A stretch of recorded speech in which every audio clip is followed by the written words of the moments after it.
Абылқнамайлы 29 қарасызда. Қазақтың мақалдарын көбінің іске татырлығы бар да, іске татымақ түгіл, не құдайшылыққа, не адамшылыққа жарамайтығыны да бар. Әуелі жарлы болсаң, арлы болмай дейді. Ардан кеткен соң, тірі болып жүргені құрысын. Егер онсыз жалға жүргенінде жаныңды қинап еңбекпенен мал тап деген сөз болса, ол ар кететұғын іс емес.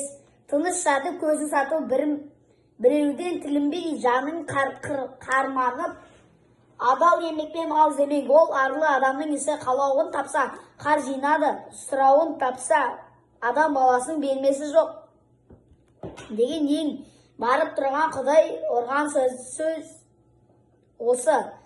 Сұрауын табамын, қалауын табамын деп қорлықпенен өмір өткізгенше малдың не жерден сұрау керек, не аққан терден сұрау керек қой. Атың шықпаса жер өрте дейді. Жер өртеп шығарғанның аттың несі мұрат?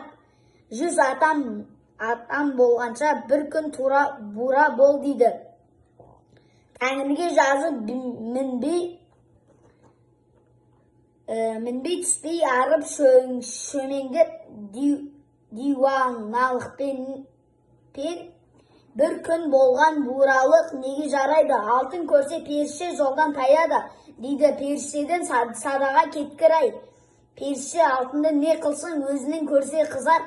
Сұмдығын қостағалы айтқаны. Ата-анадан мал тәтті, алтын үйден жан тәтті дейді. Ата-анасының мал тәтті көренне тұғын антұрғанның тәтті дерлік не жаным бар.